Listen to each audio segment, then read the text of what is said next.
Yurtimizda aksil korrupsiyaviy islohotlar natijasida Turon bank aksiyadorlik tijorat banki tizimda shaffoflikni ta'minlash yo'lida korrupsiyaning har qanday turiga qarshi ayovsiz kurash olib bormoqda. Birinchi galda bankda mijozlar uchun ko'plab xizmat turlari inson omilisiz, ya'ni raqamlashtirilgan. Qolaversa, bankni to'laqonli korrupsiyadan xoli tizimga aylantirish maqsadida korrupsiyaga qarshi kurashish compliance maxsus boshqarmasi tomonidan muntazam targ'ibot-tashviqot ishlari olib borilmoqda. O'zbekiston Respublikasi Markaziy banki, Korrupsiyaga qarshi kurash agentligi, huquqni muhofaza qiluvchi organlar bilan hamkorlikda bir necha chora-tadbirlar amalga oshirilyapti. Buning natijasida mana Turon bank aksiyadorlik tijorat bankida ham xalqaro korrupsiyaga qarshi kurash menejment tizimi joriy etildi.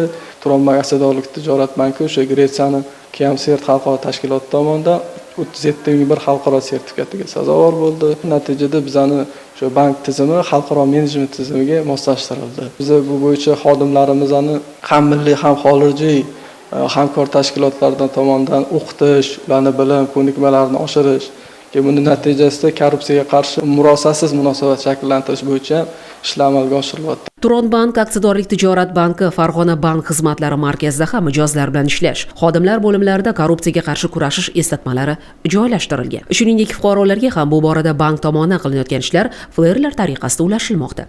Bosh prokuratura huzuridagi huquqni muhofaza qilish akademiyasi bilan hamkorlikda o'sha bank xodimlarini korrupsiyaga qarshi kurashish bo'yicha virtual akademiyada maxsus chuqurlashtirilgan o'quv kurslarida o'qish ta'minlanyapti.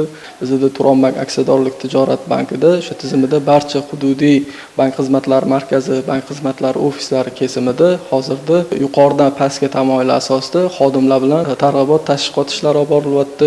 Fuqarolar bilan keng ularning murojaatlari o'rganilyapti. Korrupsiyaga qarshi kurashish, uni oldini olish, barvaqt aniqlash, manfaatli to'qnashuvga yo'l qo'ymaslik choralari keng ko'lamli qo'llanilmoqda. Bir so'z bilan aytganda, tizim shaffof, adolatli ishlasagina xalqning ishonchi yanada ortaveradi. Turon bank jamoasi bu yo'lda targ'ibot ishlarini davom ettiradi.